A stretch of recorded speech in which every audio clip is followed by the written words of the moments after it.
सहनौ भुनक्तु सह वीर्यं करवावहै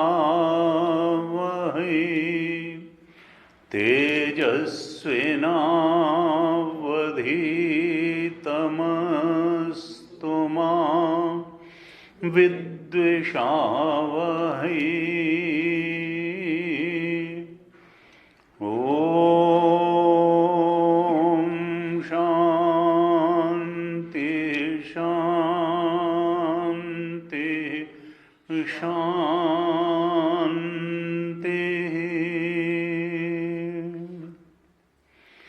सदाशिवसमारम्भां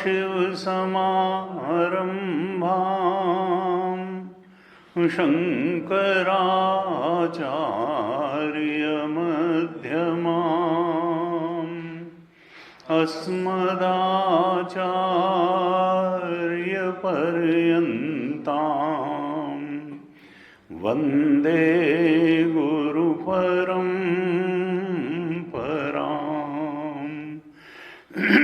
अज्ञानतिमिरान्धस्य ज्ञानाञ्जनशलाकया चक्षुरुन्मीलितं येन तस्मै श्री गुरवे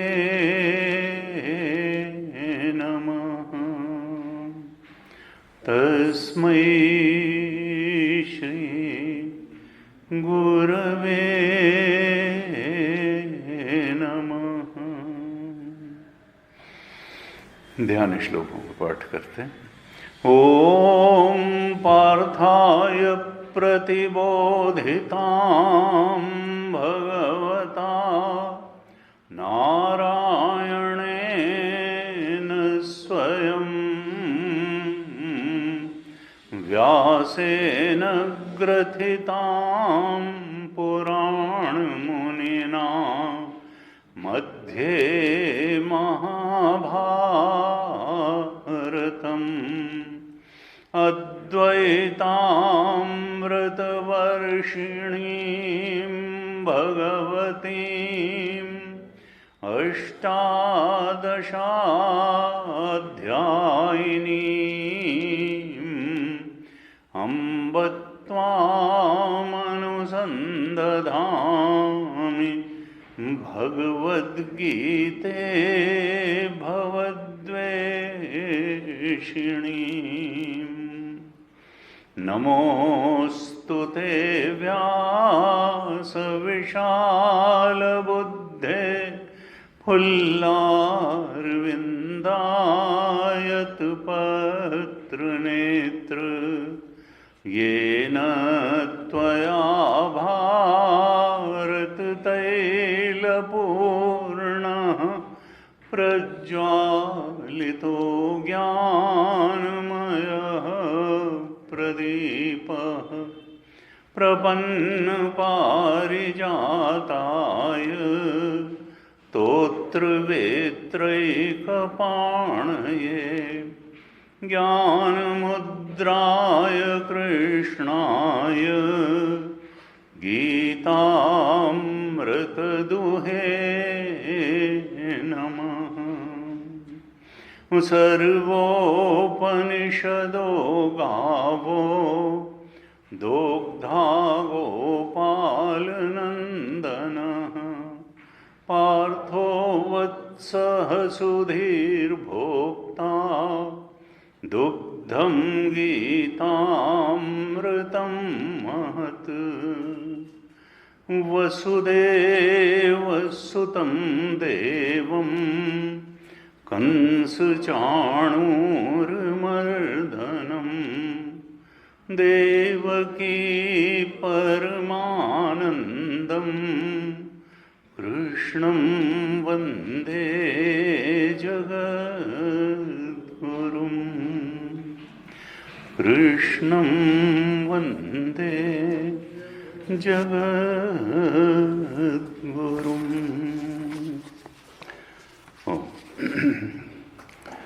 आज से हम श्रीमद् भगवद गीता के 6ठे अध्याय में प्रवेश करेंगे, इस पर चर्चा करेंगे।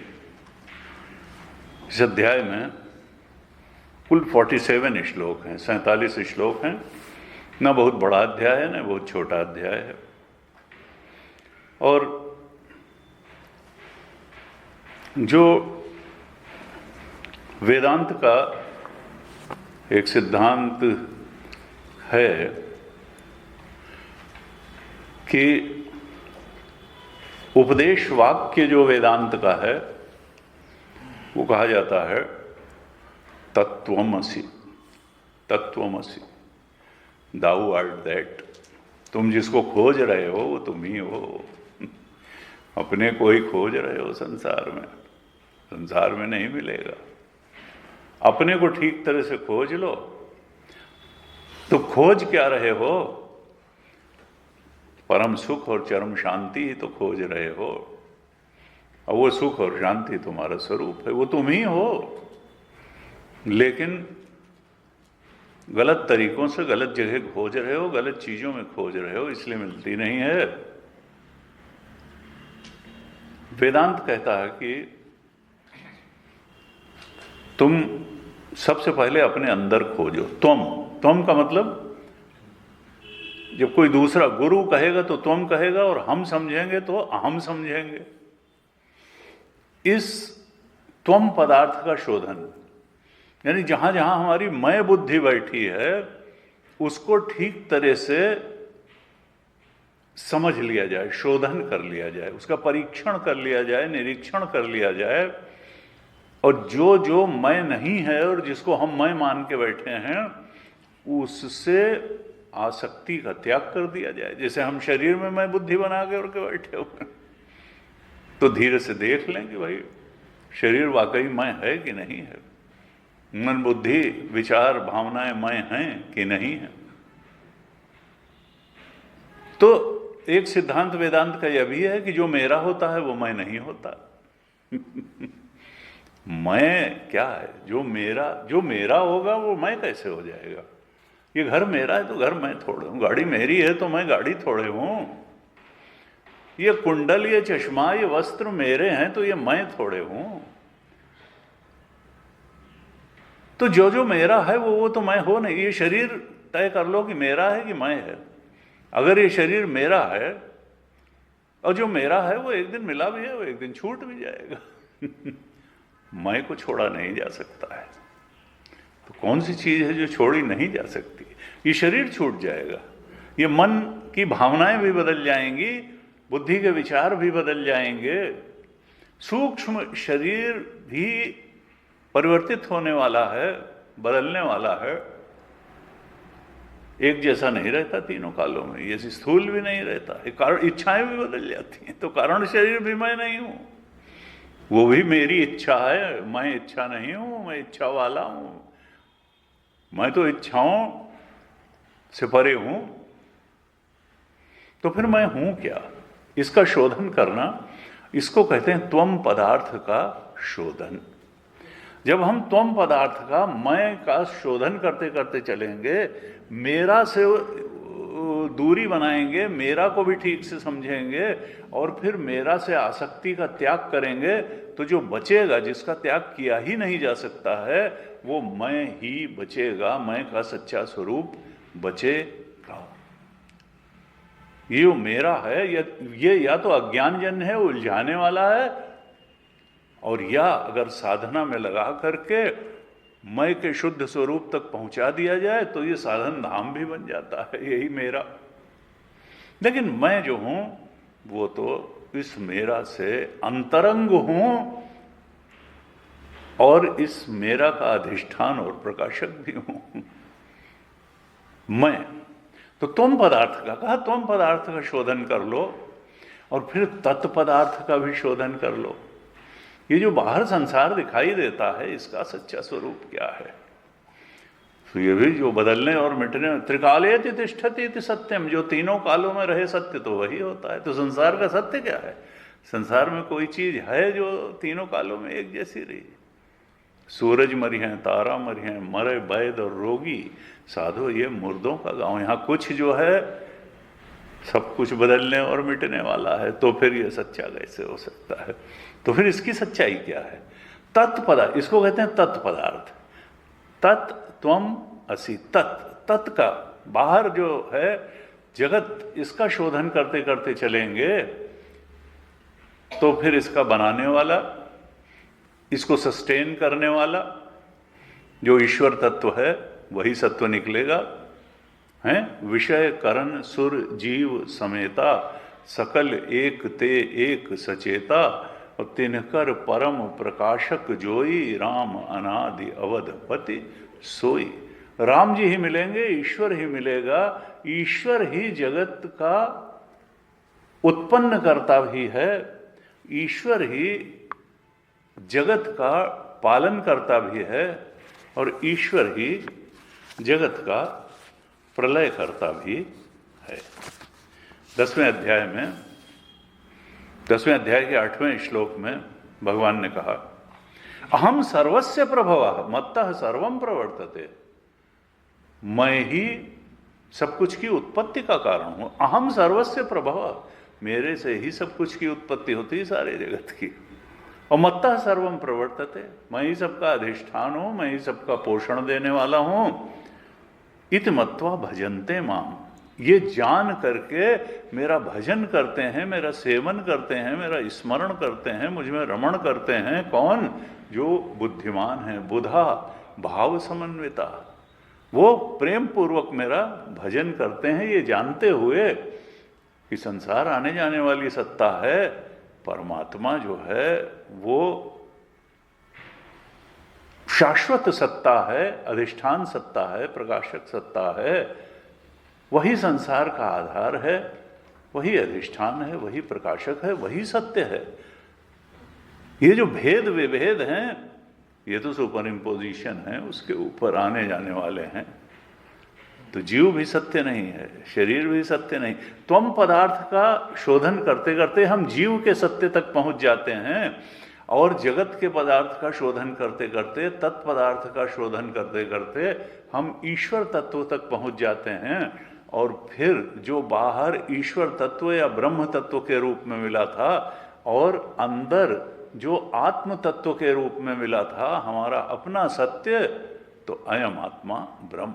आत्मा और ब्रह्म दोनों ही चेतनाएं, हमारा जो शुद्ध स्वरूप था, जो त्वम पदार्थ के शोधन से मालूम पड़ा, वो भी प्योर कॉन्शियसनेस था, शुद्ध चेतन था। और बाहर जगत का भी जो स्वरूप शोधन करते करते मिला, वो भी शुद्ध चैतन्य था, और शुद्ध चैतन्य में टुकड़े नहीं किए जा सकते हैं। अर्थात जो हमारा सत्य था वही जगत का भी सत्य था, दोनों सत्य एक थे। असी का मतलब क्या है? एक। तत् त्वम असी, जो तुम हो, तुम्हारा सत्य है, वही जगत का सत्य है, वही एकमात्र सत्य है, सत्य एक है। तत् त्वम असी। तो ये गीता जी में भी लोगों ने कहा कि जो तत्वमसि की दृष्टि से, क्योंकि हमने जो मंगलाचरण हम करते हैं उसमें आता है अद्वैत अमृत वर्षिणी। ये गीता जी कैसी हैं? अद्वैत अमृत की वर्षा करने वाली हैं। इनका मेन जो संदेश है वो क्या है? अद्वैत तत्व का बोध, शुद्ध चेतन तत्व का, परमात्म तत्व का, ब्रह्म तत्व का, आत्म तत्व का बोध कराना, परम सत्य का बोध कराना, जिसको आत्मा कहें, ब्रह्म कहें, प्योर कॉन्शियसनेस कहें, ट्रुथ इटसेल्फ कहें, ब्लिस इटसेल्फ कहें, नॉलेज इटसेल्फ कहें, जो कहें, उसका बोध करा अद्वैत अमृत की वर्षा करने वाली हैं। और इसमें उपदेश वाक्य क्या है वेदांत का? तत्त्वम् असि।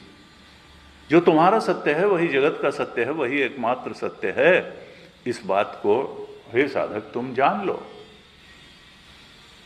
विचार द्वारा जान लो, वेदांत विचार द्वारा जान लो।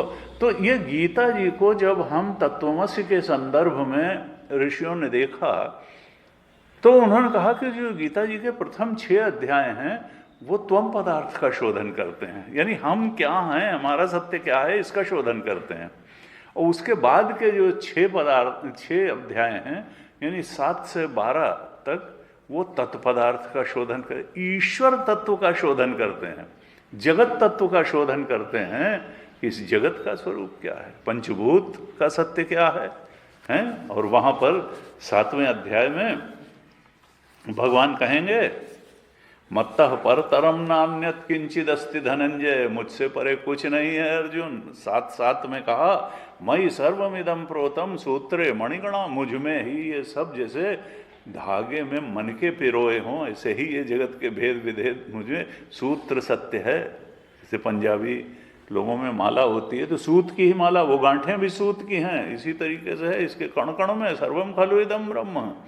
ये परमात्मा तत्व से ही जगत बना हुआ है, कण कण में, क्षण क्षण में परमात्मा ही व्याप्त है।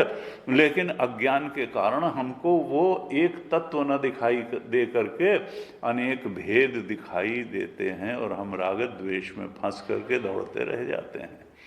अगर हम थोड़ा सा उसको छोड़ करके विचार करें तो हमको बाहर भी परमात्मा ही दिखाई देगा और अंदर भी परमात्मा ही दिखाई देगा और परमात्मा ही एकमात्र सत्य दिखाई देगा। और यही तो मुक्ति है, ये देख पाना ही मुक्ति है, ये देख पाना ही सत्य दृष्टि है, ये देख पाना ही आत्मदृष्टि है, और यही ब्रह्म दृष्टि है, और यही रियलाइजेशन है, और यही ब्रह्मबोध है।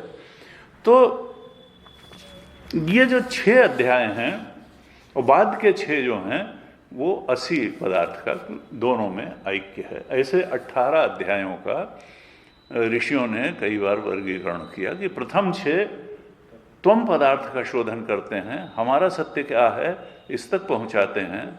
उसके बाद के 6 अध्याय तत्पदार्थ, ईश्वर पदार्थ का, जगत का शोधन करते हैं। और फिर अंतिम के 6 80 उनमें ऐक्य स्थापित करते हैं कि जो त्वम पदार्थ की शोधन करके शुद्ध चेतन प्राप्त हुआ और जो तत्पदार्थ का शोधन करके शुद्ध चेतन प्राप्त हुआ, वो एक है, चेतन में टुकड़े नहीं होते। जो जगत का सत्य वही जीव का सत्य, और वही एकमात्र सत्य, वही परमात्मा सत्य, वही आत्म सत्य। तो ये 6ठा अध्याय क्या है, उस त्वम पदार्थ के शोधन का क्लाइमेक्स है। इसमें जो है त्वम पदार्थ के शोधन, और उसमें क्या है कि आत्मा वारे द्रष्टव्य, बृहदारण्यक में कहा आत्मबोध को प्राप्त करने के लिए याज्ञवल्क्य ऋषि मैत्रेयी से कहते हैं आत्मा वारे द्रष्टव्य, श्रोतव्य, मंतव्य, निधिध्यासितव्य। श्रवण करो, मनन करो, और फिर उस श्रवण और मनन किए हुए ज्ञान पर ही तुम मेडिटेट करो, निधिध्यासन करो। तो ये ध्यान स्थानीय, इसका नाम क्या है? गीता प्रेस की कुछ पुस्तकों में इसका 6ठे अध्याय का नाम है आत्म संयम योग, और कुछ किताबों में जो शंकराचार्य भगवान का भाष्य है उसमें इसका नाम ध्यान योग भी है। ध्यान योग भी है। यहाँ ध्यान की बात बताई है कि तुम उस सुने हुए और गुने हुए, मनन किए हुए जो आत्मा का स्वरूप है उस पर अब ध्यान करो, मेडिटेट करो, तो इससे फिर वो तुम्हारी दृष्टि में उतर आएगा। जो तुम्हारी भेद दृष्टि है, जो तुम्हारी जीव दृष्टि है, जो तुम्हारी देह को सत्य मानने की दृष्टि है, वो हट जाएगी और आत्म सत्य है, यही दृष्टि तुम्हारी दृढ़ता से बन जाएगी। तो ये ध्यान योग का भी अध्याय है। यहाँ ध्यान की बात बताई गई है कि देखो, और वेदांत कहता है कि ध्यान की स्थिति कब आती है, जिसको वेदांत में निधिध्यासन भी कहते हैं, वो श्रवण और मनन के बाद है, पहले नहीं है। पहले श्रवण करो आत्मा के बारे में, बिल्कुल स्पष्ट हो जाओ कि आत्म तत्व का स्वरूप क्या है, गुरुमुख से श्रवण करके, शास्त्र वाक्यों का श्रवण करके, और फिर उस पर मनन करो अपने जीवन के अनुभवों, दूसरों के अनुभवों से। और फिर जब वो सुने हुए और गुने हुए निष्कर्ष हो जाएं, यानी संशय रहित ज्ञान हो जाए, मनन से संशय की निवृत्ति होगी, श्रवण से ज्ञान हो जाएगा। तो संशय रहित ज्ञान पर अब तुम मेडिटेट करो, अब तुम निधिध्यासन करो, तब फिर वो ज्ञान किताब का नहीं रहेगा, गुरु का नहीं रहेगा, वो ज्ञान तुम्हारा हो जाएगा, तुम्हारी दृष्टि में उतर जाएगा। तो इस दृष्टि से भगवान ये छठा अध्याय इसका प्रारंभ करते हैं। गीता पर सबसे अच्छा कमेंट्री स्वयं गीता है। भगवान ने एक बात को कई तरह से समझाया। 5वें अध्याय के अंत में 27, 28, 29 श्लोक में भगवान ने इस छठे अध्याय की भूमिका बना दी थी और ध्यान से ही संबंधित 3 श्लोक दे दिए थे। स्पर्शान कृत्वा बहिर्बाह्यान हमने चर्चा की थी कि प्रत्याहार बताया था, प्राणायाम बताया था, यम नियम यतेंद्रिय मनोबुद्धि से यम नियम भी बता दिए थे, और कहा था मुनि यानी मननशील यानी ध्यान, ध्यय चिंतायाम। ध्यान शब्द जो है वो चिंतन से ही निकला है, यहाँ वृत्ति का उपयोग है। चिंतन करो, सत्य का चिंतन करो, लगातार चिंतन करो, और विगत इच्छा भय क्रोध है। तुम संयम की भी बात रखो, क्योंकि अगर चित्त संयमित नहीं है तो समाहित भी नहीं हो पाएगा, ध्यान कर नहीं पाओगे, भागेगा, फिर कहेंगे कल ध्यान अच्छा लगा था, आज नहीं अच्छा लग रहा है। तो इसलिए वो चित्त की शुद्धता बहुत आवश्यक है। अगर इच्छा भय और क्रोध ही सताते रहेंगे तो एकाग्र होकर समाहित हो करके ध्यान हो नहीं पाएगा। तो मन भी संयमित हो, बुद्धि भी संयमित हो, हमारा लक्ष्य भी स्पष्ट हो कि संसार में कुछ पाना लक्ष्य नहीं है, संसार काम चलाऊ चीज है। मोक्ष मुनिर मोक्ष परायण, मुनि पहले तो ये जान लेता है कि मोक्ष हमारा लक्ष्य है और कोई लक्ष्य नहीं है, वर्ण कैवल्य। बाकी सब जो है उसके सहकारी लक्ष्य हो सकते हैं, सबऑर्डिनेट हो सकते हैं लक्ष्य। मुख्य लक्ष्य क्या है? मोक्ष की प्राप्ति, आत्मबोध की प्राप्ति। तो यतेंद्रिय मनोबुद्धि मुनि मोक्ष परायण, वो इच्छा परायण नहीं जीवन जी रहा है, मोक्ष परायण। जो जो आत्मबोध मुक्ति की तरफ बढ़ाता हो उसी को वो जीवन में अपनाता है। और ऐसा अगर वो कर लेता है, प्राणायाम करता है, प्रति यानी 8 योग के अंग बताए, यम नियम भी बताया। और जो अष्टांग योग में नहीं है, वर्ण की बात वहां बहुत स्पष्ट रूप से, यहां वर्ण कैवल्य बहुत, मोक्ष परायण, वर्ण बहुत स्पष्ट होना चाहिए कि ध्यान करने का उद्देश्य क्या है। ध्यान करने का उद्देश्य क्या है? आत्म तत्व के बोध को प्राप्त करना, मुक्ति को प्राप्त करना। तो ये पहले क्लियर हो जाए कि जिंदगी में पाने के योग्य सबसे बड़ी बात है क्या। ऐसा ना हो कि आप वो जो है ध्यान से चित्त जो है शांत हो जाएगा और उसके बाद में जो है फिर हम दुकान का काम ज़्यादा अच्छा कर पाएंगे। गुरु जी कहते थे, कानपुर में एक शिष्य थे, तो उन्होंने कहा स्वामी जी जब से ध्यान करना शुरू किया तो बिजनेस बहुत बढ़ गया समझिए। उन्होंने कहा ये कैसी फलश्रुति हुई? ये तो कभी किसी में नहीं बताया कि ध्यान करने से बिजनेस बढ़ जाएगा। उन्होंने कहा नहीं, जब ध्यान करने बैठता हूँ ना, दिमाग इतना दौड़ता है जितना गद्दी में बैठ करके और ऑफिस के चैम्बर में बैठ के नहीं दौड़ता है, उतना ध्यान करने में दौड़ता है। और बड़े अच्छे अच्छे विचार आते हैं, जितने कि ऐसे आते ही नहीं हैं। तो अब मैं ऐसा करता हूँ कि कागज पेंसिल ले के ध्यान करने बैठता हूँ क्योंकि वो क्या होता है कि जब तक ध्यान खत्म हुआ आधे घंटे 40 मिनट तो वो विचार भूल जाता है। अब मैं क्या करता हूँ, जैसे कोई बहुत ही अच्छा विचार आया तुरंत जो है उसको कागज पर लिखता हूँ कि बिजनेस में यहाँ यहाँ ये चीज़ करेक्शन करनी है, ये बढ़ाना है, और बस फिर ध्यान करने लगता हूँ। फिर जब कोई विचार ऐसा आता है फिर लिख लेता हूँ, और समझिए उसको इम्प्लीमेंट करने से जो प्रोग्रेस हुई, हमारा तो बिजनेस बहुत बढ़ गया। गुरु जी ने कहा भाई तुमने कमाल कर दिया। तो ध्यान की ये फलश्रुति किसी शास्त्र में नहीं लिखी थी कि बिजनेस बढ़ जाएगा लेकिन एक शांत चित्त में वही आएगा जो जिंदगी भर किया है। इसलिए कहा विगत इच्छा भय क्रोध। पहले वर्ण तो मालूम हो, वर्ण की मोक्ष परायण। ये बिजनेस बढ़ाने के लिए ध्यान नहीं हो रहा है, मुक्ति आत्मबोध के लिए ध्यान किया जा रहा है। तो यहाँ भगवान सावधान करते हैं कि वर्ण कैवल्य होना चाहिए। और ये जो 27, 28, 29 3 श्लोक जो है ये सूत्र स्थानीय बताए थे, और अंत में 5वें अध्याय के 29वें श्लोक में कहा था कि मुझे ही तुम सत्य जानो, भोक्तारम यज्ञ तपसाम सर्वलोक महेश्वरम सुहृदम सर्वभूतानाम ज्ञात्वा माम शांतिम। जिस शांति और सुख की तुमको तलाश है वो मुझ कृष्ण परमात्मा को या अपने आत्म तत्व को जान करके ही तुमको प्राप्त होगा, और किसी तरह से नहीं प्राप्त हो। बिजनेस चाहे जितना बढ़ जाए, जब तक ज्ञात्वा माम नहीं होगा तब तक शांतिम न रिच्छति। धन तो रिच्छति, हो सकता है धन तुम्हारा लाखों से करोड़ों में हो जाए लेकिन शांति नहीं होगी। ज्ञात्वा माम शांतिम रिच्छति।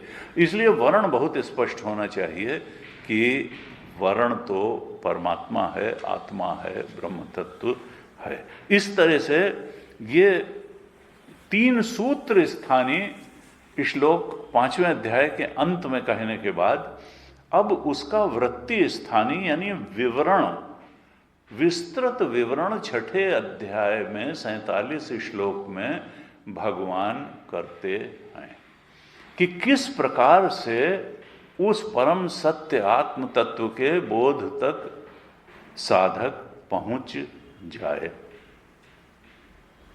क्योंकि यथार्थ ज्ञान के लिए जो अंतरंग साधन है वो ध्यान योग ही है, निधिध्यासन ही है। देखिए हमारे यहाँ वेदांत में किसी साधन को नकारा नहीं गया है, लेकिन हर साधन की एक सीमा बताई गई। कर्म का भी साधन है, यानी सत्कर्म, कर्म से मतलब सत्कर्म, और भक्ति भी साधन है, उपासना भी साधन है। उपासना से निश्चिंतता आएगी, ये लगेगा कि खाली हमारा धन और ये शरीर, धन बल, देह बल, संबंध बल, यही सहारा नहीं है। इन सब सहारों से बड़ा सहारा एक है जो हिलने वाला नहीं है, परमात्मा। और तब जीवन में निश्चिंतता आती है। जब परमात्मा के सहारे का बोध पल पल बना रहता है तब फिर व्यक्ति निश्चिंत होता है, बिना उसके निश्चिंत नहीं होता है। क्योंकि बहुत सी ऐसी परिस्थितियां हैं जब न देह बल, न भाव बल, न संबंध बल, न धन बल काम नहीं आता है। परमात्मा हर समय काम आएगा। निष्काम कर्मयोग करेंगे, अंतःकरण शुद्ध होगा, उसका बस उसकी यही सीमा है। भक्ति की सीमा है कि आपके चित्त को निश्चिंत बना देगी। और अष्टांग योग, अष्टांग योग, मन अगर चंचल है तो फिर आप ये निधिध्यासन के पहले वाला ध्यान, यानी बिना जाने किया हुआ ध्यान। 12वें अध्याय के 12वें श्लोक में भगवान ने क्या कहा था कि एक होता है जान करके, श्रवण मनन के बाद का ध्यान, उसको भगवान वेदांत में कहते हैं निधिध्यासन। सुना आत्मा के बारे में, सत्य के बारे में, मनन भी उस पर किया, और तब उस सुने हुए और मनन की यानी संशय रहित ज्ञान पर मेडिटेट किया वृत्ति का उपयोग करके, तब वो आपकी दृष्टि बन जाएगा। और एक है कि सुने और गुने बिना ध्यान किया, गुरु के चेहरे पे ध्यान कर लिया, भगवान के चेहरे पे ध्यान कर लिया, तो उससे भी लाभ होगा, लेकिन उसका लाभ कितना होगा कि चित्त की चंचलता कम हो जाएगी, बोध नहीं होगा, परम सत्य का बोध उससे नहीं होगा। गीता जी में 12वें अध्याय के 12वें श्लोक में भगवान ने कहा, श्रेयो ज्ञानम अभ्यासात। ये जो बिना श्रवण और मनन के किया गया जो ध्यान है, अभ्यास है, उससे ज्ञान श्रेष्ठ है। क्यों? क्योंकि ज्ञान से आपको सत्य के बारे में जानने, समझने, सुनने, सीखने की दृष्टि मिलती है कि सत्य है क्या, हमारा सत्य क्या है, संसार का सत्य क्या है। अगर आपने केवल अपने डेटी के स्वरूप पर ही ध्यान करते रहे तो उससे आपको तात्कालिक रूप से कम उतनी देर के लिए शांति मिल जाएगी, आपके चित्त की चंचलता बाद तक भी थोड़ा असर रहेगा, तो चित्त उतना चंचल नहीं होगा, लेकिन उससे ब्रह्म स्वरूप का बोध नहीं होगा। वो कैसे होगा? वो ब्रह्म ज्ञान से होगा। ऋते ज्ञानात् न मुक्ति है, ज्ञान के बिना मुक्ति नहीं है। ज्ञानात् एव तो कैवल्यम, कैवल्य बोध के लिए ज्ञान ही एकमात्र रास्ता है, उपनिषद कहता है। अब उसको चाहें भक्ति के आवेश में, कर्म के आवेश में, जिस भी आवेश में लोग नकारने की कोशिश करें, लेकिन परम प्रमाण तो श्रुति है। ज्ञानात् एव तो कैवल्यम, ऋते ज्ञानात् न मुक्ति। ज्ञान, यहाँ 12वें अध्याय के 12वें श्लोक में भगवान ने कहा, श्रेयो हि ज्ञानम अभ्यासात्। बिना ज्ञान, बिना श्रवण और मनन के किए गए ध्यान से, यानी उसको अभ्यास कहा भगवान ने, केवल अभ्यास से ज्ञान श्रेष्ठ है। यानी श्रवण, सत्संग, सत्संग में ही तो ज्ञान होता है। गुरुमुख से श्रवण, श्रवण का ही परिणाम ज्ञान है। तो श्रेयो ही ज्ञान अभ्यास, केवल श्रवण मनन के पूर्व किया गया ध्यान का अभ्यास, उससे सत्संग श्रेष्ठ है, उससे ज्ञान श्रेष्ठ है। अभ्यास से ज्ञान श्रेष्ठ है। श्रेयो ही ज्ञानम अभ्यासात्। और फिर कहा, ज्ञानात् ध्यानम विशिष्यते। अब ज्ञान जो है वो विशिष्ट होना चाहिए ध्यान से। यानी ज्ञान जो हुआ, श्रवण से जो ज्ञान हुआ, उस पर, उस ज्ञान पर मेडिटेट करना केवल श्रवण करने से भी ज़्यादा श्रेष्ठ है। अगर हम यहाँ से उठ करके श्रवण किया, बड़ा स्पष्ट हो गया कि हाँ, हम तो आत्मस्वरूप हैं, ये शरीर तो मेरा है, ये मन बुद्धि तो मेरी है, इच्छाएं तो मेरी हैं, मैं कहाँ हूँ, मैं तो आत्मस्वरूप सच्चिदानंद हूँ, ये संसार भी सच्चिदानंद है। और जब यहाँ से निकले तो उन्होंने कहा, स्वामी जी, फिर लगने लगा कि संसार सत्य है। जैसे ही चप्पल पहनी कि समझो ज्ञान विलुप्त हुआ, तो अनुभव जी कहते हैं, फिर क्या करें इसके लिए? तो चप्पल मत पहनो। चप्पल मत, अगर चप्पल ही सारी परेशानी की जड़ है तो चप्पल मत पहनो। जैसे ही चप्पल पहनी, सारा ज्ञान काफूर हो गया। तो कहा कि भाई देखो, उस ज्ञान पर मनन करना है, उसके बाद निकल करके, और श्रवण और मनन किए हुए ज्ञान पर मेडिटेट करना है। ज्ञान पर, और उसके लिए वृत्ति चाहिए। ज्ञान पर मेडिटेट करने के लिए साक्षी नहीं होना है वृत्ति का, उसके लिए वो तो फिर ज्ञान के पहले वाला ध्यान है, साक्षी भाव में।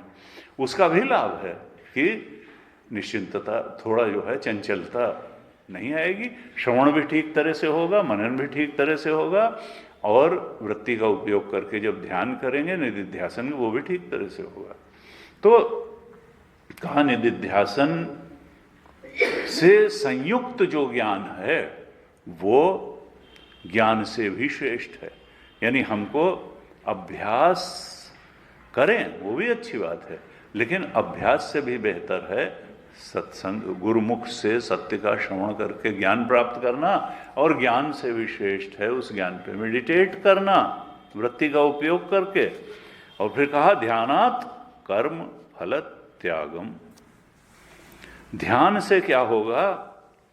कर्म फल का त्याग हो जाएगा। उनका ये तो पहला था, कर्मयोग में था कर्म फल का त्याग। उनका नहीं नहीं, वो पहला भी था और वो अंतिम भी होगा। क्यों? क्योंकि कामना का जब त्याग होगा तभी फल का भी त्याग हो। क्योंकि फल जो है वो तो जहां हमको लगता है कि कामना की पूर्ति हो जाएगी, कर्म फल के लिए ही तो आदमी कर्म करता है, और कर्म फल की इच्छा के कारण ही कर्म करता है। तो फल का त्याग वास्तव में गहराई से तभी हो पाएगा जब कामना का त्याग होगा। कर्म फल की कामना का त्याग किए बिना कर्म फल का त्याग कैसे होगा? और कामना ही तो हमारे और हमारे स्वरूप के बीच में बाधा बन के खड़ी हुई है। कामना या वासना जो भी है वही तो हमारे और ओंकार के बीच में बाधा है, वही तो अज्ञान रूप है। कारण शरीर तो इच्छा रूप ही है, वासना रूप है, अज्ञान रूप है। आत्मा का अज्ञान ही तो वासना के रूप में है, कामना। तो कर्म फल त्याग का मतलब यह है कि जब हम इससे करेंगे तो ये जो कामना का पर्दा था ये खत्म हो जाएगा। ध्यानात् कर्म, असली कर्म फल का त्याग जो है वो तो तभी होगा जब हम अभ्यास के बाद गुरुमुख से श्रवण करके आत्मज्ञान प्राप्त करेंगे, मनन करेंगे, फिर निधिध्यासन करेंगे, फिर कर्म फल का यानी कामनाओं का भी समूल नाश हो जाएगा। किस बात की कामना और कैसी कामना? वेदांत का सिद्धांत है कि देखो, ये जो अज्ञान जन्य वस्तु होती है ये वहीं होती है जहां अज्ञान होता है। जहां अज्ञान होता है वहीं अज्ञान जन्य वस्तु भी होती है। और रस्सी और सांप का उदाहरण कि भाई वो प्रतिमान सर्प कहाँ है? रस्सी में है? कहा नहीं, वो बुद्धि में है। जहां रस्सी का अज्ञान है, जहां अधिष्ठान का अज्ञान है, वहीं अध्यस्त वस्तु है। वो बाहर बाहर नहीं है। जहां दिख तो रहा है वहां रस्सी में सर्प, और डर भी वहीं से लग रहा है, लेकिन वो है कहां? बुद्धि में। अगर अधिष्ठान का अज्ञान, रज्जु का ज्ञान बुद्धि में है तो अज्ञान जन्य सर्प भी बुद्धि में ही है। और अज्ञान जन्य सर्प और उससे मिलने वाले दुख का निवारण अगर होना है तो अज्ञान का निवारण करना पड़ेगा, और तब अज्ञान जन्य सर्प का भी निवारण हो जाएगा और शोक का भी निवारण हो जाएगा। ये तो दृष्टांत हो गया। दृष्टांत क्या है कि आत्मा का अज्ञान कहां है? अज्ञानी बुद्धि है। रज्जु स्थानी क्या है? आत्मा। और सर्प स्थानी क्या है? जीव और जगत। ये आत्मा का अज्ञान कहां है? अज्ञान हमेशा बुद्धि में होता है। जब बुद्धि में आत्मा का अज्ञान है तो फिर जैसे वहां भ्रम का सर्प दिखाई देता है, ऐसे ही बुद्धि में वही आत्मा भ्रम से जीव अनुभव में आती है और भ्रम से जगत में अनुभव में आती है। सत्य तो आत्मा है। जहां अज्ञान है वहीं अज्ञान जन्य वस्तु है। अगर आत्मा का अज्ञान बुद्धि में है तो अज्ञान जन्य जीवत्व भी बुद्धि में ही है और अज्ञान जन्य जगत भी बुद्धि में ही है। और इनका अगर निवारण होना है तो बुद्धि में ही करना पड़ेगा। और अज्ञान का निवारण केवल और केवल ज्ञान से हो सकता है और किसी चीज से नहीं हो सकता है, क्योंकि केवल ज्ञान ही अज्ञान का विरोधी है। उपासना अज्ञान की विरोधी नहीं है, कर्म भी अज्ञान का विरोधी नहीं है, निष्काम कर्म भी अज्ञान का विरोधी नहीं है, योग भी अज्ञान का विरोधी नहीं है। अज्ञान का विरोधी केवल ज्ञान है। इसलिए गुरुमुख के श्रवण से ज्ञान प्राप्त करना होगा, मनन से उस ज्ञान में संशय की निवृत्ति करनी होगी, और निधिध्यासन से उस ज्ञान को अपना ज्ञान बनाना होगा। जब तक वो किताब का और गुरु का ज्ञान रहेगा तब तक हमको उसका लाभ शांति और सुख और सत्य बोध के रूप में उसका लाभ नहीं प्राप्त होगा। तो इसलिए कहा कि देखो, अज्ञान का नाश होना चाहिए, श्रवण मनन निधिध्यासन होना ही चाहिए। अगर ये ठीक तरह से हो गया तो अद्वैतामृत वर्षणी, अद्वैत के अमृत की वर्षा होगी। ज्ञानातेव तो कैवल्यम, उस केवल तत्व की, कैवल्य तत्व के बोध में तुम प्रतिष्ठित हो जाओगे, शाश्वत सत्य की प्राप्ति होगी, सदा के लिए मुक्त हो जाओगे, जीवन मुक्ति भी प्राप्त हो जाएगी और विदेह मुक्ति भी प्राप्ति हो जाएगी। क्योंकि अब तुम भ्रम को सत्य मान करके नहीं जियोगे, अब जानकारी को सत्य नहीं मानोगे बल्कि सत्य को जानोगे। जानी जाने वाली चीजों को सत्य मान करके नहीं जियोगे बल्कि सत्य को जान करके जियोगे। हमको सत्य को जानना है, जानी जाने वाली चीजों को सत्य नहीं मानना है। नहीं तो छाती ठोक ठोक के लोग कहते हैं कि हमको सब ज्ञान है। ऐसे ऐसे लोग कहते हैं मुझे सब ज्ञान है, जिसको यही नहीं मालूम कि ज्ञान कहते किसको हैं। लोग संसार की जो शरीर चलाने संबंधी सूचनाएं हैं उन्हीं को ज्ञान मान के बैठ गए हैं। रजनीश कहता था अभी संसार में व्यक्ति कहाँ खड़ा हुआ है, where information is being treated as knowledge. यहां सूचनाओं को ज्ञान कहा जा रहा है। वो लड़ाई कब हुई, उस पर ये बम मार देंगे। अरे जिंदगी चलाने के लिए जो तुमको जो है जानकारियों की जरूरत है ठीक ढंग से, उसको ज्ञान नहीं कहते हैं। ज्ञान का मतलब होता है सत्य का ज्ञान, और सत्य आत्मा है। असल में आत्मज्ञान के अलावा और किसी चीज को ज्ञान कहना ठीक है ही नहीं। वो सब जानकारियां हैं, सूचनाएं हैं, इंफॉर्मेशन है, वो कोई ज्ञान नहीं है और कोई उपलब्धि भी नहीं है। मैं तो साहब प्रिंसिपल सेक्रेटरी होकर के रिटायर हुआ, क्या समझते हैं मजाक की बात है? वो बिल्कुल मजाक की बात है, क्योंकि ये संसार इल्यूजन है। तुमने जो है इस भ्रमपूर्ण जगत में कुछ हासिल, तुमने सत्य अभी नहीं हासिल किया है। हासिल करने योग्य, पाने योग्य चीज अगर कुछ है तो केवल आत्मा है। जानने योग्य चीज अगर है तो केवल आत्मा है। आत्मज्ञान को ही ज्ञान कहेंगे और आत्मा की उपलब्धि को ही उपलब्धि कहेंगे। इसके अलावा सब उपलब्धियां मजाक की उपलब्धियां।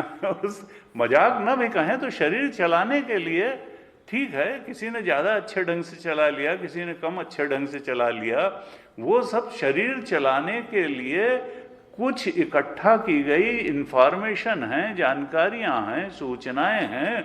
लेकिन ज्ञान तो आत्मज्ञान ही है, सत्य का ज्ञान ही है। उपलब्धि तो आत्मबोध की उपलब्धि को ही उपलब्धि कहा जा सकता है। बाकी शरीर चलाने के धंधे हैं, जिंदगी को और आसान बना करके चलाने में उनका सहयोग है, लेकिन मुक्ति देने में न कोई व्यापार सहायक होता है और न कोई नौकरी सहायक होती है, न कोई एग्रीकल्चर सहायक होता है, न कोई राजनीति सहायक होती है। उसके लिए तो फिर गीता और उपनिषद ही चाहिए, उसका ज्ञान ही चाहिए, श्रवण मनन निधिध्यासन ही चाहिए। तो कहा श्रेयो ही ज्ञानम अभ्यासात ज्ञानात ध्यानम विशिष्यते, ध्यानात कर्म फल त्यागम और त्यागात शांति अनंतरम। फिर अंदर की शांति प्राप्त हो जाती है। क्यों? क्योंकि कर्म फल त्याग मूलतः तभी होगा जब सारी कामनाओं का त्याग हो जाए, और जब दिख जाएगा कि जीवत्व भी मिथ्या था और जगत भी मिथ्या था, तो फिर सपने से जागने के बाद सपने की बात की कामना करने का कोई मतलब नहीं रह जाता है। जब आत्मस्वरूप का ज्ञान हो जाता है, आत्म सत्य के बोध की उपलब्धि हो जाती है, तो इस जागृत अवस्था की किस चीज का ज्ञान करे और किसके लिए ज्ञान करे। आत्मानम चेद विजानीयात अयम अस्मेति पुरुषः किमिच्छन्न कस्य कामाय शरीर मनु संजय, किसके लिए शरीर को दौड़ भाग करेंगे जब जान लिया कि जिसको ढूंढ रहा था वो तो हमारा चेतन निकला, वो तो हमारा आत्मा ही निकला। तो आत्मानम छेद विजानिया, जब आत्म तत्व का के सत्य को जान लिया और बाकी को इल्यूजन मिथ्या जान लिया, और ये जो पुरुष चेतन हमारे अंदर था यही तो सब कुछ था। आत्मानम चेद विजानियात अयम अस्मेति पुरुष, मैं ही वो निकला जिसको ढूंढ रहा था। किमिच्छन्न कस्य, अब किस इच्छा से, कस्य का, किस भोक्ता की तृप्ति के लिए, भोक्ता ही नहीं रह गया, अब तो सच्चिदानंद आत्मा आनंद स्वरूप। किस विषय की इच्छा से, विषय तो मिथ्या साबित हो गए, तो अब उनके पीछे दौड़ना क्या।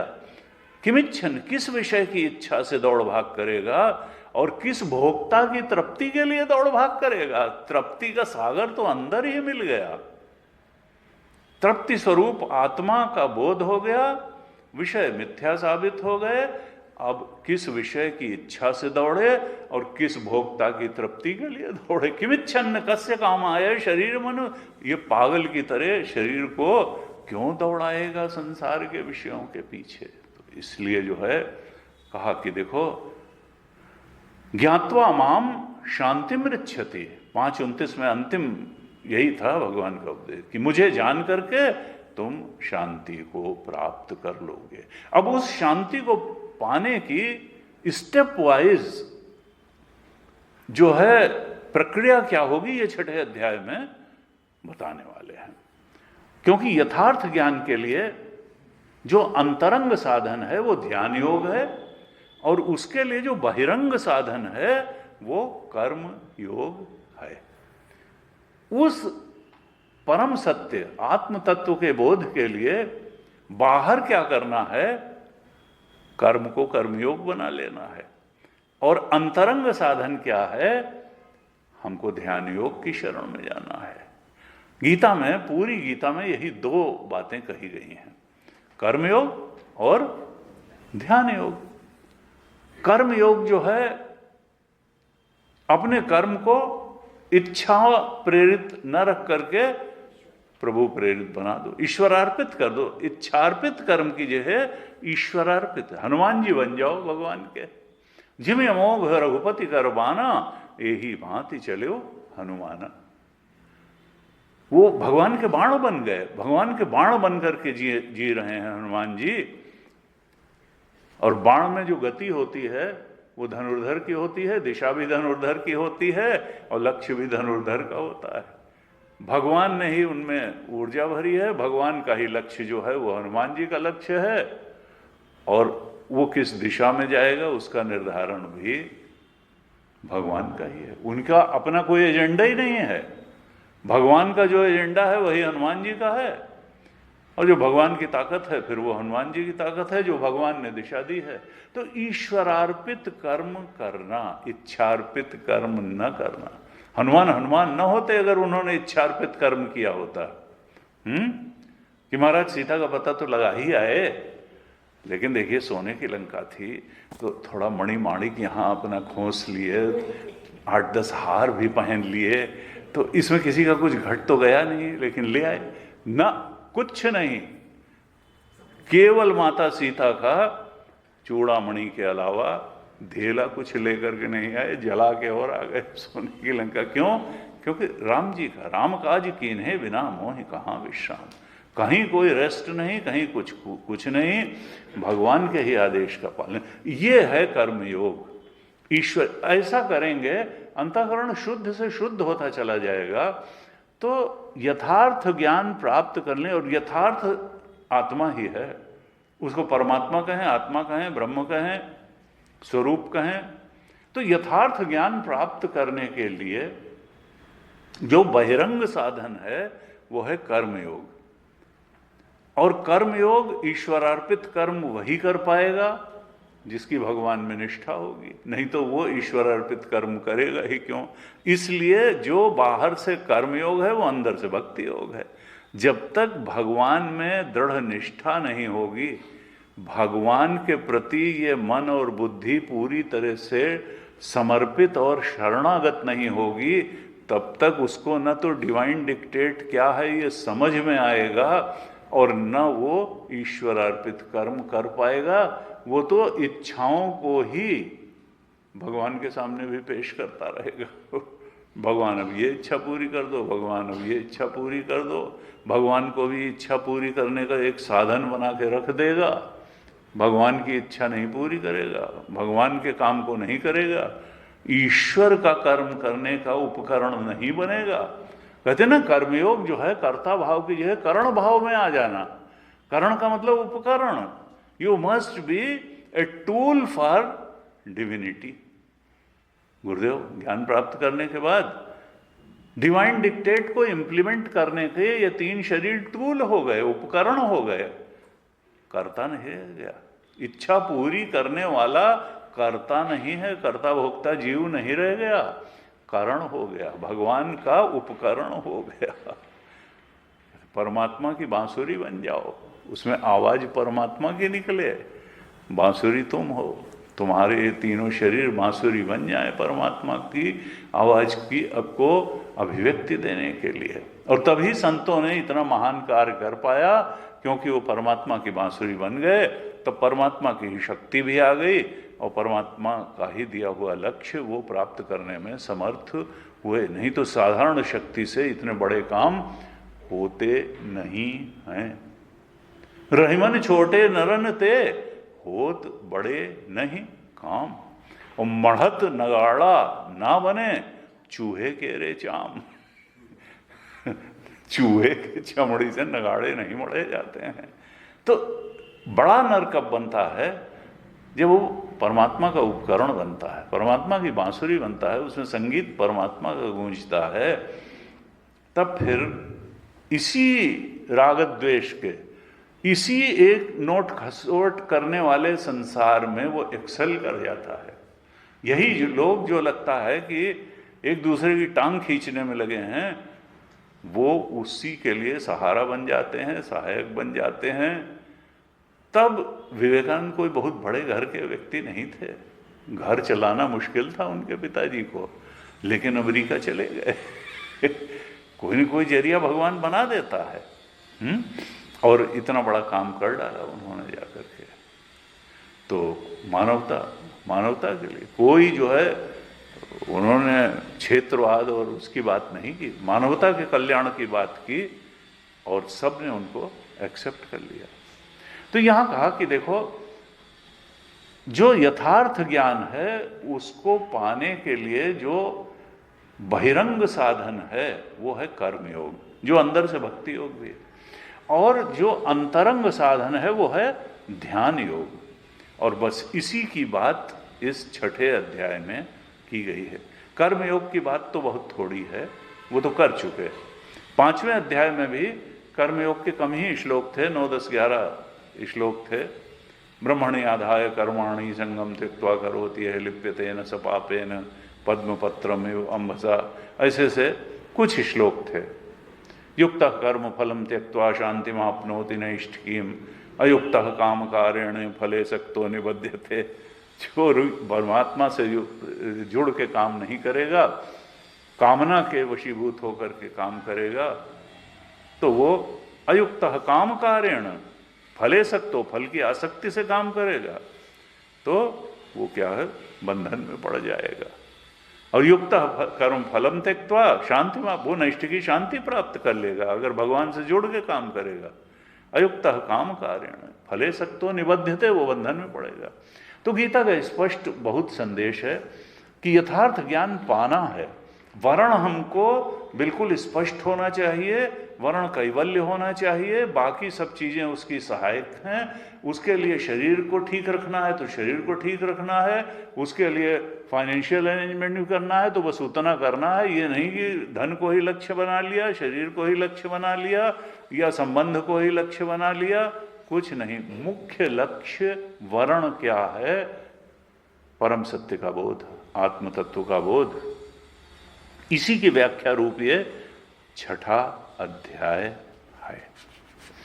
6ठा अध्याय है।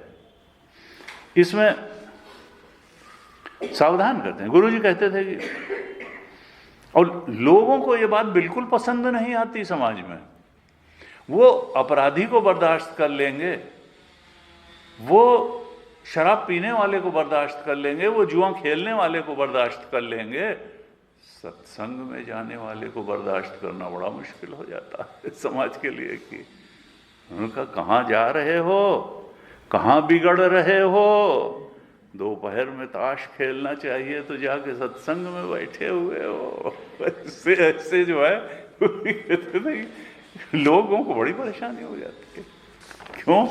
क्योंकि लोग सोचते हैं ये जो है, जैसे कहते हैं ना, एक मछली सारे तालाब को गंदा कर देती है, ऐसे ही वो तो है शुद्ध होने जा रहा है, शुद्ध कर दे, लेकिन उसको शुरू में तो लोग यही कहते हैं ये गंदा कर देगा, वही ये तो हमारा सब बिगाड़ के रख देगा। एक सिलसिले से सब चीज़ चल रही है, इसने अच्छा जो है खड़ा किया, जो है उपद्रव मचा के रखा हुआ है। कहता है गीता पढ़ो, उपनिषद पढ़ो, आत्मज्ञान, अरे हैं एक है आचार्य प्रशांत, तो उन्होंने कहा कि बड़ा बढ़िया अपना वो चलाते हैं, जैसे भी। खैर वेदांत के मामले में तो हाथ थोड़ा तंग लगता है, लेकिन वैसे बात अच्छी करते हैं, सामाजिक दृष्टि से और वेदांतिक दृष्टि से भी अच्छी बात करते हैं। तो उन्होंने अपना चुस्त थे पढ़ने वढ़ने में। पहले तो उन्होंने जो है IIT दिल्ली से जो है अपना IIT किया, फिर IIM अहमदाबाद से IIM की डिग्री ली, फिर सिविल सर्विसेज में बैठे तो सिविल सर्विसेज में क्वालिफाई कर लिया। फिर ट्रेनिंग कर रहे थे, तब तक उनको लगा कि ये सब कैरियर कुछ ठीक नहीं है, क्योंकि वो पहले कहे गए नौकरी ना करी, नौकरी में तो अपनी गर्दन दूसरे के हाथ में दे देना है, वो जैसे कहेगा वैसे करो, भाई ये चीज़ ठीक नहीं, जिंदगी एक मिली है, इसलिए कुछ ऐसा करना चाहिए जिससे अपना भी कल्याण हो और समाज का भी कल्याण हो। तो उन्होंने एक वेदांतिक सोसाइटी खोल दी। तो उनके 4 करोड़ फॉलोअर हैं यूट्यूब पे। तो जो है बहरहाल सत्र आयोजित करते हैं, अच्छी अच्छी बात करते हैं, यंग लड़के लड़कियां या वैसे ज़्यादा जुड़े हैं, कुछ मिडिल एज के लोग भी। तो लेकिन यह है कि कितनी आदमी के अंदर नासमझी है, वो देखने से इतना उनका कभी कभी मैं सुनता हूं तो लगता है कि यूथ में भी कितना रिसेंटमेंट है और कितना कंफ्यूजन है कि जीवन कैसे जिया जाए और कैसे जी करके जीवन में कुछ तृप्ति मिल सकती है, शांति मिल सकती है, समरसता आ सकती है, और वो पैटर्न हो क्या। कितने पैसे की जरूरत है, विवाह संबंधों की कितनी जरूरत है, विवाह संबंध कितनी तृप्ति दे सकते हैं, पैसा कितनी तृप्ति दे सकता है, लिव इन में रहें तो वो कितनी तृप्ति दे सकता है, अकेले रहें तो वो उसकी क्या समस्याएं हैं और वो कितनी तृप्ति दे सकता है। तो क्या करें, कैसे करें, कितना करें, कुछ तय ही नहीं कर पाता व्यक्ति। खैर वो थोड़ा बहुत कुछ बताते हैं, लेकिन गीता क्या कहती है कि भाई जब तक तुम इधर नहीं बढ़ोगे तो तुम चाहे जो पैटर्न लाइफ का अपना लोगे, ज्ञात्वा माम शांति मृच्छति, तुमको जिस शांति की, जिस तृप्ति की तलाश है, वो तुम सोचोगे कि तुम्हारा ही जैसा कोई दूसरा आदमी तुमको दे देगा या पैसा दे देगा। जब व्यक्ति जीवित लोगों से तृप्ति नहीं पा पाते हैं तब फिर गाड़ी खरीदने के पीछे पड़ते हैं, शायद गाड़ी, बढ़िया मकान बनवाए कि शायद मकान बनवा के तृप्ति मिल जाएगी। तब वो चीजों के पीछे पड़ते हैं, ब्रांडेड कपड़े शायद तृप्ति दे देंगे, शायद हमको 5 स्टार का खाना तृप्ति दे देगा। और जब वहां भी नहीं मिलता और मनुष्य से भी तृप्ति नहीं मिलती तो गुरु जी कहते थे तब कुत्ता बिल्ली पालने लगते हैं कि शायद यहां से तृप्ति मिल जाएगी। जो तृप्ति मनुष्य से नहीं मिली वो पेट्स से मिल जाएगी। तो आदमी कंफ्यूजन में है, नो डाउट कंफ्यूजन में है। और केवल ये उपनिषद और गीता का जो ज्ञान है तृप्ति यही दे सकता है। पूर्ण गहराई के साथ जो आनंद की तलाश है वो इसी रास्ते चल करके मिल सकती है। तो कहा कि यहाँ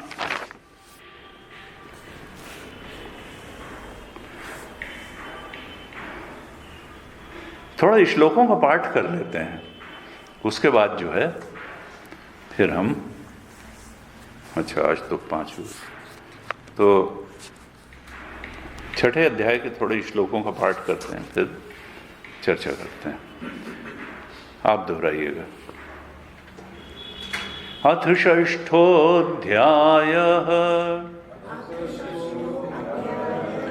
श्री भगवानुवाच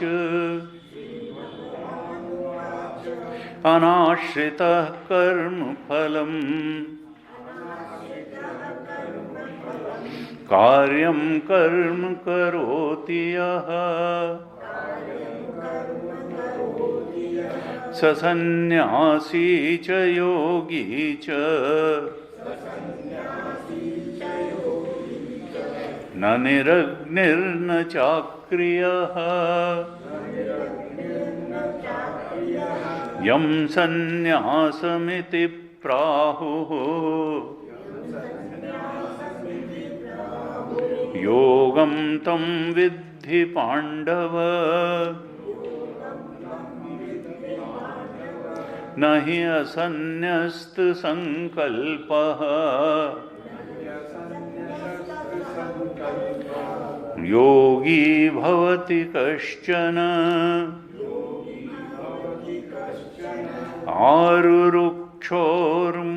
आरुरुक्षोर्मुनेर्योगम् कर्म कारणमुच्यते योगारूढस्य तस्यैव शमः कारणमुच्यते यदा हिनेन्द्रियार्थेषु न कर्मस्वनुषज्यते सर्वसंकल्पसन्न्यासी योगारूढस्तदोच्यते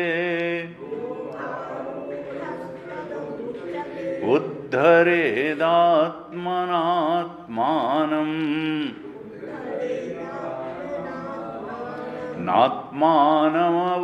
नात्मानमवसादयेत् आत्मैव ह्यात्मनो बन्धो आत्मैव रिपुरात्मनः बन्धुरात्मात्मनस्तस्य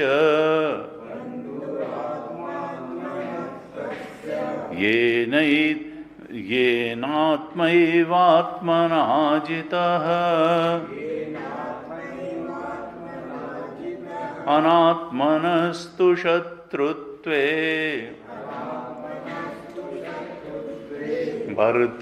वर्तेतात्मैव शत्रुवत् जितात्मनः प्रशान्तस्य परमात्मा समाहितः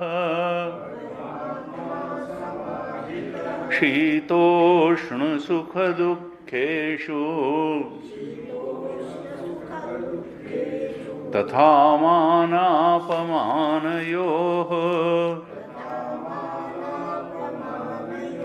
ज्ञानविज्ञानतृप्तात्मा कूटस्थो विजितेन्द्रियः युक्त इत्युच्यते योगी समलोष्टाश्मकाञ्चनः सुहृन्मित्रार्युदासीन मद्भागी मध्यस्थस्द्वेष्य बन्धुषु साधुष्वपि च पापेषु समबुद्धिर्विशिष्यते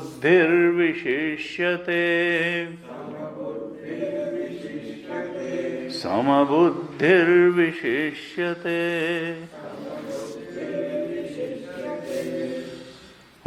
तो ये अध्याय 6 में कुल 47 श्लोक हैं।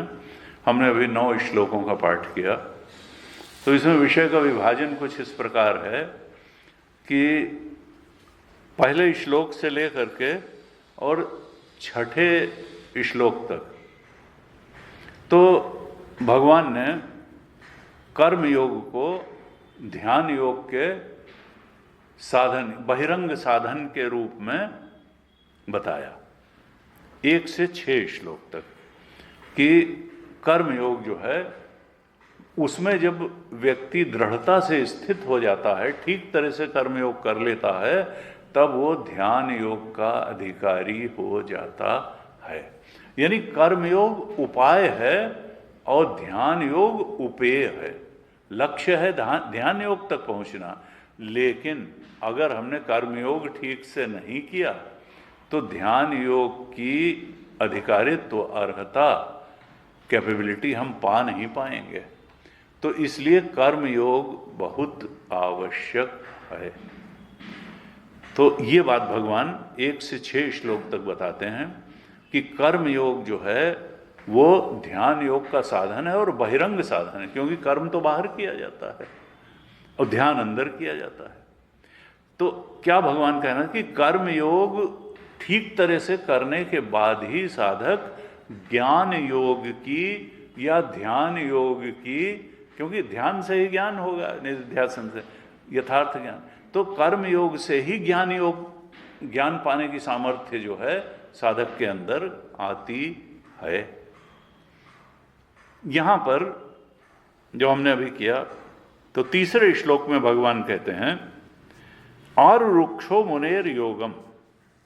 जो आरुरुक्ष है, आरुरुक्ष का मतलब क्या है, तीसरे श्लोक में कहा, यानी जो योग में आरूढ़ होने की इच्छा वाला है, जो यथार्थ सत्य के बोध में स्थित होना चाहता है, उसकी इच्छा रखता है, आरुरुक्ष है, उसको सबसे पहले क्या करना चाहिए? कर्म कारणम उच्यते।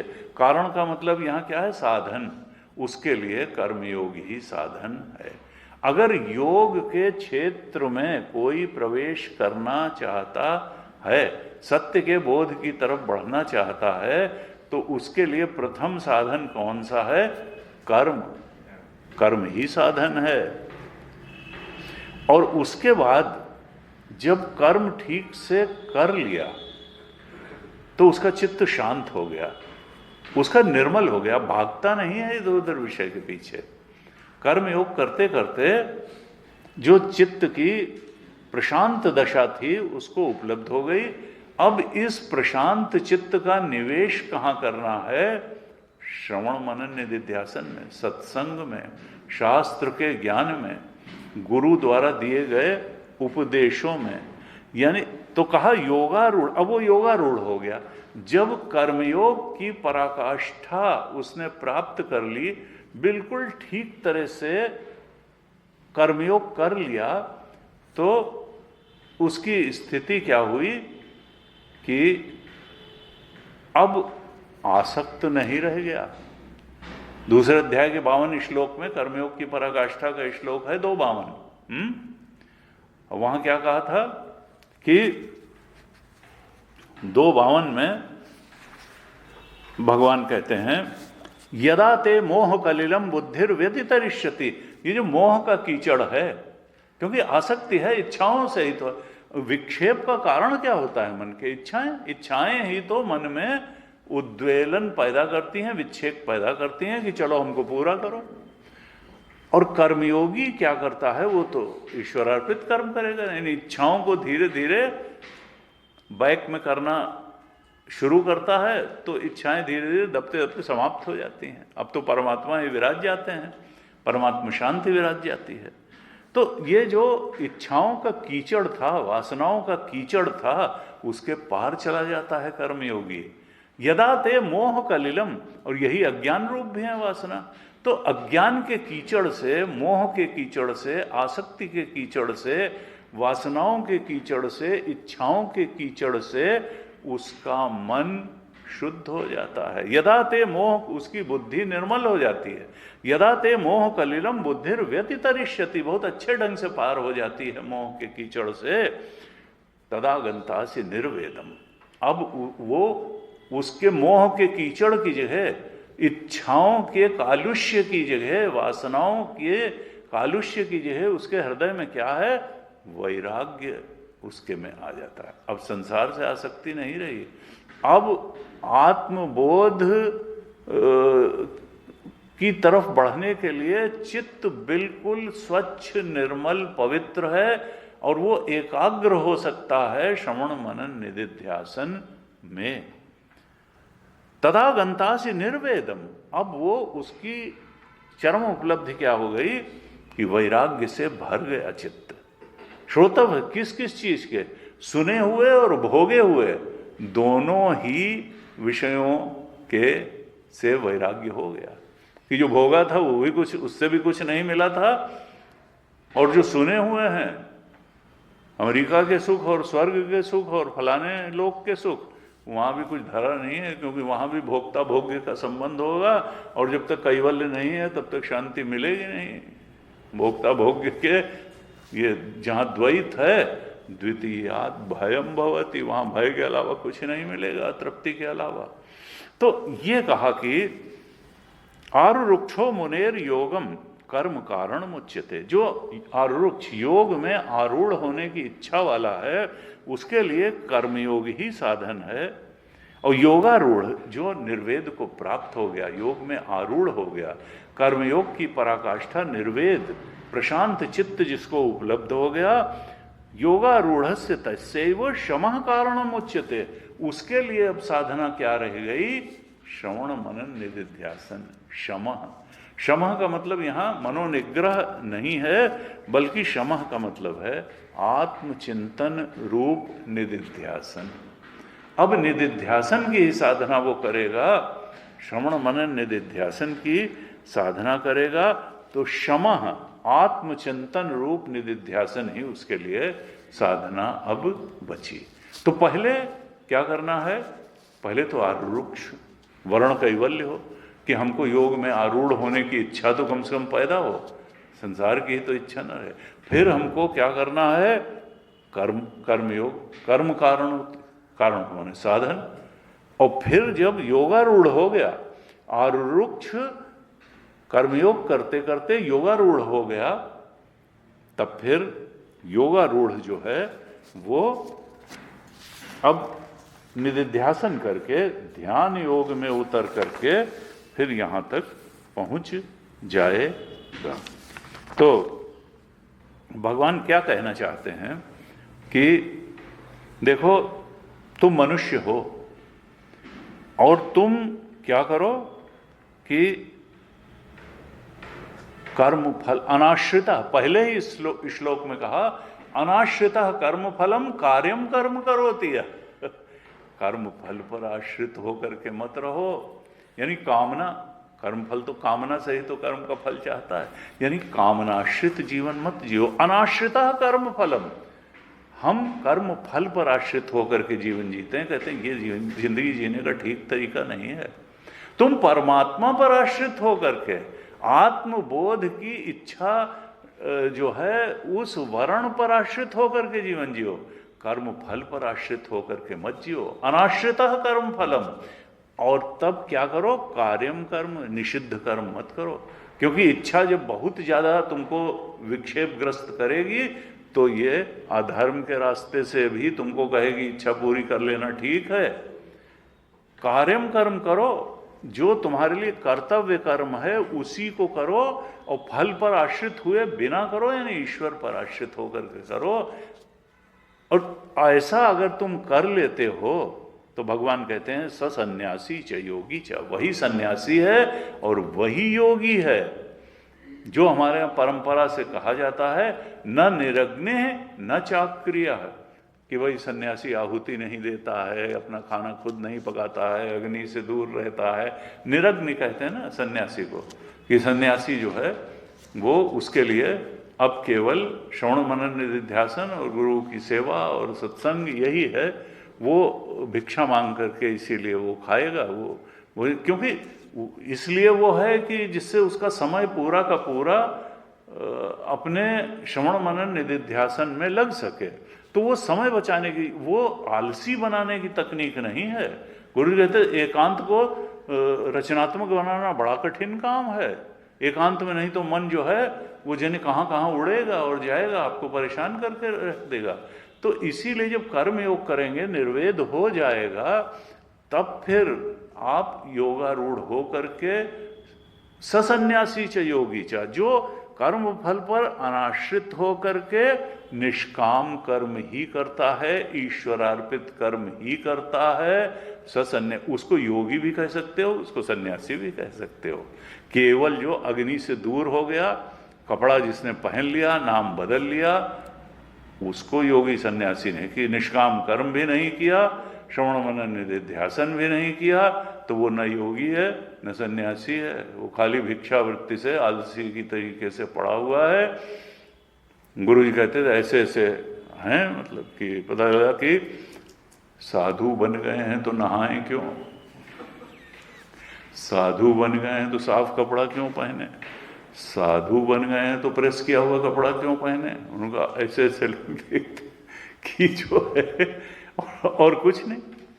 सवेरा हुआ, अपना कमंडल की जगह अभी स्टील की बाल्टी ले ली, और सब मालूम है कि किस किस के यहाँ कैसा कैसा भंडारा है, तो जहाँ सबसे अच्छा हुआ वहाँ जाके खाना खा लिया, बाकी जो है से कुछ कुछ डलवा लिया बाल्टी में शाम के लिए, और कहीं से 15 रुपया, कहीं 20 रुपया, कहीं 50 रुपया दक्षिणा ले ली, 100 रुपया दिन भर के लिए हो गया, उससे और काम हो गए, और बस हो गया। वो सन्यासी हैं, नारी मोई घर संपत्ति नासी, और मूढ़ मुड़ाए भय सन्यासी। तो ये कोई है मन्ना रंगायो जोगी का पड़ा। तो गीता में भगवान ये कह रहे नहीं, अनाश्रिता कर्म फलम कार्यम कर्म, जो कर्म फल पर आश्रित नहीं हो करके कर्म करता है और निष्काम कर्म करता है, ईश्वरार्पित कर्म, खूब कर्म करता है। कर्म करने की मनाही नहीं है, कर्मयोग तो पहले करना ही है, और उसके बाद में लग करके गुरुकुल वास करके और श्रवण मनन निधिध्यासन भी अनन्याश्चिन्तयन्तो माम ये जनाः परिपासते तेषां नित्याभियुक्तानां योगक्षेम। अनन्य रूप से भगवान का चिंतन कर, अनन्य चेता सततम यो माम स्मरति नित्यशः तस्याहं सुलभः पार्थ नित्ययुक्तस्य योगिना। जो योगी नित्य मुझसे जुड़ा रहता है, अनन्य रूप से मेरा चिंतन करता है, उसको मैं सुलभ हूं, दुर्लभ नहीं हूं। तो ये सब कंडीशंस लगाई हुई हैं। ससन्यासी च योगी च, वही सन्यासी है, वही योगी है, केवल जो है निरग्नि और कर्म छोड़ देने वाला सन्यासी नहीं है, योगी नहीं। ऐसे भगवान के बड़े सुंदर सुंदर श्लोक हैं और स्पष्टीकरण भी हैं। हम अगली कक्षाओं में इस पर क्रमशः विचार करेंगे। आज यहीं तक रखते हैं। ओम पूर्णमदः पूर्णमिदं पूर्णात् पूर्णमुदच्यते पूर्णस्य पूर्णमादाय पूर्णमेवावशिष्यते। ओम शांति शांति शांति। हरिः ओम। श्री गुरुभ्यो नमः। हरिः ओम।